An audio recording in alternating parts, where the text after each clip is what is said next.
Olá, estudantes, como é que vocês estão? Sejam todos muito bem-vindos a mais uma videoaula do seu curso técnico de Tradução e Interpretação em Libras.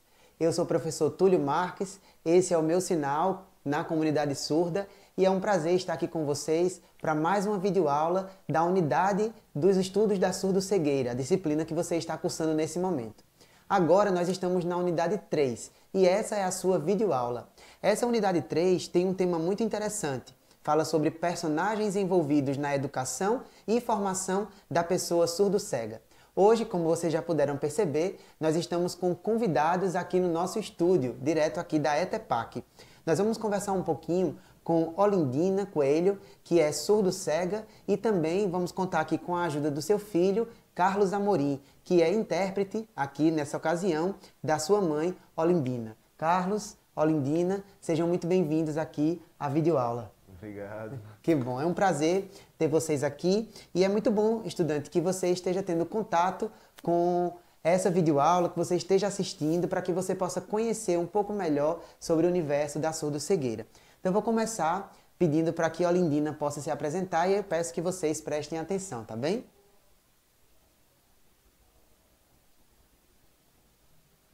Boa tarde. Meu nome é Olindina. Meu sinal é esse.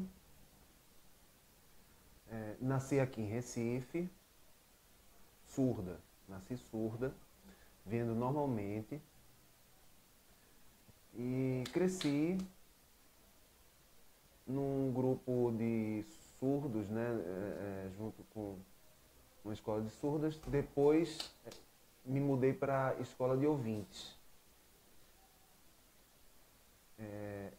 Me mudei para Petrolina também e continuei estudando com ouvintes. Muito tempo depois eu comecei a querer escrever a história da minha vida, muito tempo depois. Não, na verdade eu escrevi sobre a minha vida, eu queria fazer sobre a minha vida. Fiz o vestibular e vim morar em Recife, nos anos 70 mais ou menos. Depois que eu me casei e tive um filho, comecei a trabalhar e muitos anos trabalhando, comecei a perceber uma perda da visão e uma certa dificuldade e me mudei para trabalhar anos depois, assim, há muitos anos depois, junto com surdos, com cegos, no Instituto, o trabalho com Braille. E a minha visão continuou diminuindo. E aí, com saudade da juventude, eu continuei um diário que eu tinha feito para fazer disso um livro. Muito tempo depois, minha visão foi começando a diminuir cada vez mais. E aí eu tive que me aposentar. Depois dessa aposentadoria, eu disse, tenho que continuar escrevendo o livro. Eu não conseguia mais ver os sinais, não entendia os sinais. E aí meu filho pegava na minha mão e eu não aceitava, não aceitava, batia na mão desse jeito assim, para poder ver. Eu consigo ver oral, ela ainda conseguia ver um pouquinho no rosto, mas ela era oralizada. Mas depois de um tempo, tive que aprender Libras Tátil. Mostrei o livro para meu filho e ele disse, é emocionante, vale a pena. É bom escrever e publicar. Mostrei para uma prima minha que é professora de português e assim, disse, não, vá, lute, faça o livro. E ela me deu o número do telefone de uma editora. E aí eu fiz o livro e vendi os livros em vários eventos, em várias ocasiões. Enquanto isso, antes eu não aceitava Braille, mas essa minha prima, que também me ajudou, Dodora, o nome dela, falou, vá conhecer o Instituto dos Cegos, que tem uma biblioteca e outras coisas. Eu disse, vou conhecer. Fui lá, conheci Geraldo Feitosa, que foi meu ex-chefe, estava trabalhando lá já, tinha saído do local onde trabalhava antes. Disse, é muito bom aprender Braille, é importante, você precisa aprender Braille. E aí eu tomei a decisão, aceitei e conheci a professora de Braille, Ivana, o nome dela. E aí eu aprendi Braille ao mesmo tempo de Librastátil. E conheci também Vitória, que era cega e coordenava a biblioteca. E essa biblioteca ainda existe, e aí eu sempre pegava os livros para escrever. E agradeço todas as pessoas que me ajudaram, e especialmente meu filho, Carlos, que é uma bênção, se Deus me deu. E Olha aí, Carlos, é você isso. falando sobre si mesmo. É porque tem que falar em primeira pessoa. Claro, com certeza, mas tá ótimo. E a gente já aproveita também para lhe parabenizar aí pelo que você Obrigado. tem feito, né, pela sua mãe. Eu conversei um pouquinho com a Lindina aqui antes da nossa entrevista e enquanto o Carlos se ausentou e ela já tinha comentado, né, mesmo na ausência dele, que ele foi uma pessoa muito importante. E aí eu gostaria, Carlos, se você pudesse aproveitar para perguntar para a Lindina, nesse processo em que ela ficou cega, né, de perda da visão, como é que foi para ela, os desafios que ela teve que enfrentar?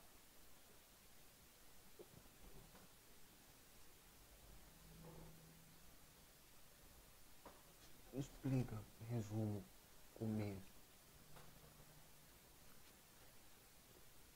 Não aceitava, essa questão da aceitação foi muito difícil. Ia para muitos médicos e pensava que era uma catarata, que eu tinha uma catarata também. E com essa operação eu me animei, mas tive uma frustração porque a operação de catarata não resolveu, porque o problema era na retina. E aí tive um processo de aceitação. Na verdade é uma luta. Então fazer os livros, escrever, me ajudou bastante. Ah, que coisa boa. Que bom saber disso, né? E saber que houveram pessoas importantes que ajudaram a Olindina nesse processo que a gente realmente imagina que não tenha sido fácil, né? E ela comentou, Carlos, aí no comecinho da fala dela sobre a formação, né? O vestibular. Que ela quer falar? Não, pode ser, pode Sim, sim, fazer ótimo. Aí ela comentou sobre o vestibular, né? Ela fez vestibular como pessoa surda, não é isso? E ela é formada em contabilidade. Em contabilidade também é. Ah, certo, ótimo, beleza. E como é que foi para Olindina, assim? Enquanto ela era só pessoa surda, aí ela comentou novamente que é formada em contabilidade. Deixa eu ver o que é que ela vai explicar. Fez o vestibular? Fiz letras, a faculdade certo. de letras também, na Católica, posteriormente, mas interrompi porque não tinha intérprete. Foi em 1977, 78, 79. Não tinha intérprete. Só meu pai que me ensinava, meu pai era médico, e assim, sempre ia gravava, tinha um equipamento que gravava a aula, e em casa meu pai ouvia e me ensinava. Depois aconteceu do meu pai adoecer, e nesse processo ele faleceu, e aí eu tive que interromper a faculdade e continuar só com o trabalho. Ah, entendi. Que interessante, né? A gente notar isso e aí também notar essa ausência dos intérpretes e que impediu que ela continuasse os estudos, né?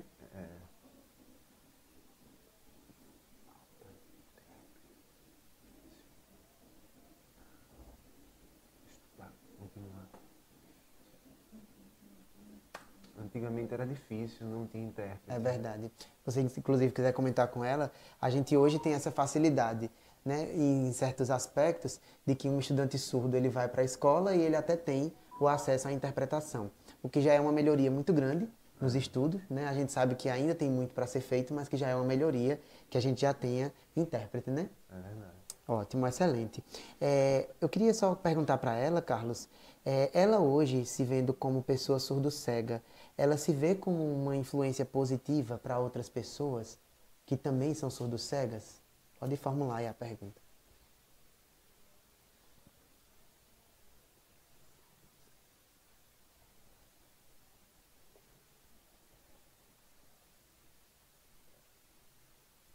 A situação das pessoas com surdo-cegueira é difícil. Aqui em Recife tem surdos cegos. Tem um, por exemplo, que acha braille muito difícil, não consegue aprender braille, apesar de saber libras tátil, mas não conhece, não consegue. O nível de estudo é Sim. limitado também e a dificuldade de aprender braille, porque naquele tempo era muito difícil. Escola. É importante que nas escolas tenham mais preparo, mais professores, mais pessoas que estejam preparadas para lidar com aluno surdo-cego. Ótimo. E, inclusive ela falou aí sobre a questão de aprender braille também, né? E braille também. Sim. É porque a surdo-cegueira envolve Sim. ambas as coisas, né? Sim, sim, com certeza. Braille e libras, as duas coisas.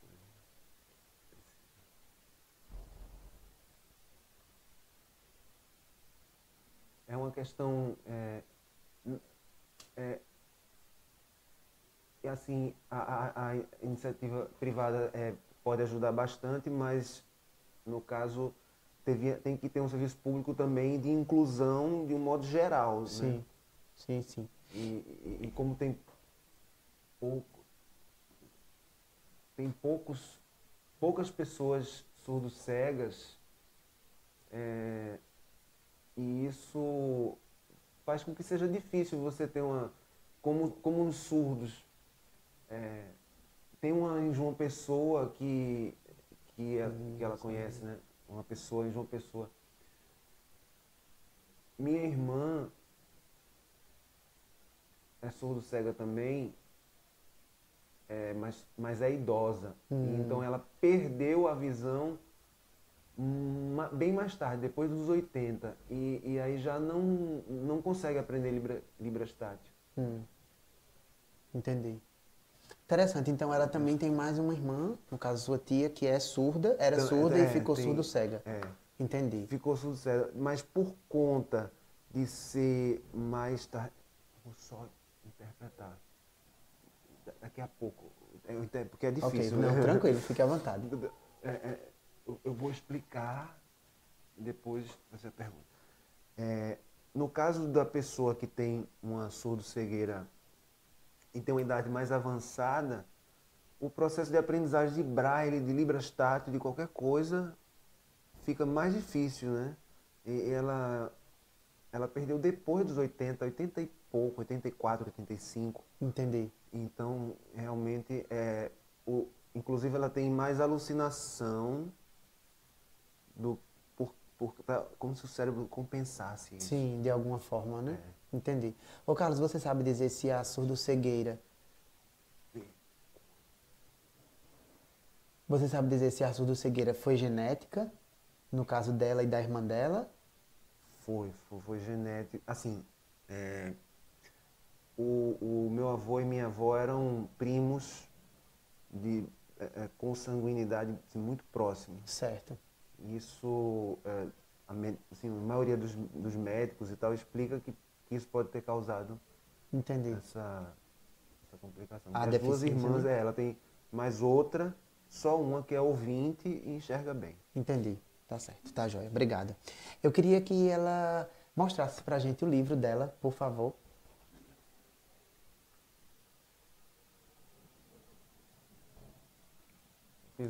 O livro que eu escrevi.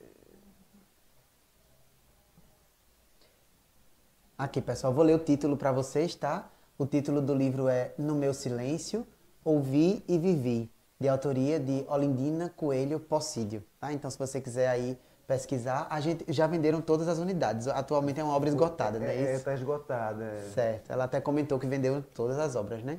É. Que legal. E o problema é que a gente está sem contato com a editora. A gente não conseguiu contato mais com a editora que fez A obra, né? Que fez a publicação. Entendi. Interessante. É. E aí o livro é sobre a história da vida dela. É um resumo da vida dela, assim, Certo. da história dos anos 70 até, assim, a adolescência dela até 2000 o lançamento, né? 2004, 2005. Certo, entendi. Que ótimo. Muito interessante perceber aí que apesar das dificuldades ela conseguiu superar e também conseguiu escrever uma obra que com certeza tem um impacto muito positivo para todos aqueles que leem, né? Carlos, uma curiosidade. Uma curiosidade. Ótimo. Ela quer comentar alguma coisa? Pergunta. Olindina, o que é que ela gosta de fazer no tempo livre? Ela gosta de dar um passeio, gosta de viajar? O que é que ela curte fazer quando ela tem um tempinho? Pergunta para ela, por gentileza.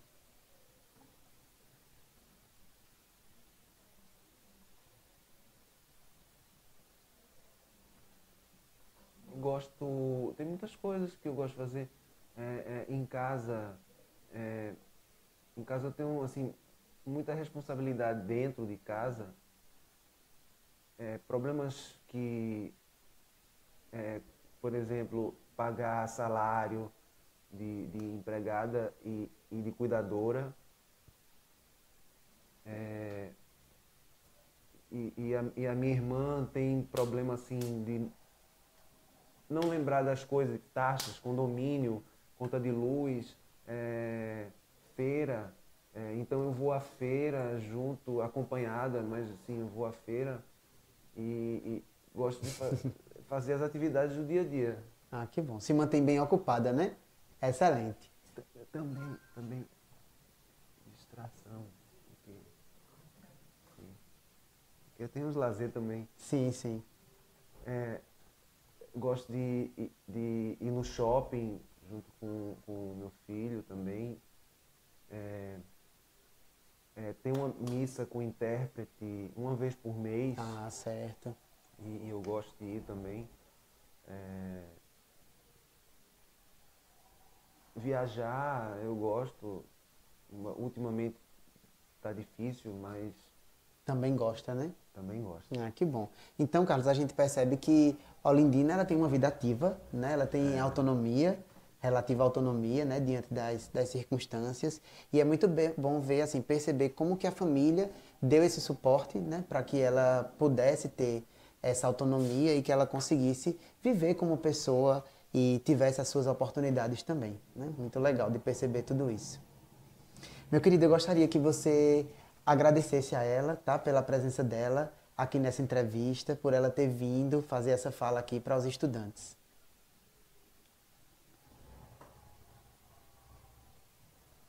De nada. Foi um prazer pra gente. Obrigado também a você, viu, Carlos, por ter vindo e ter nos ajudado aí com a interpretação.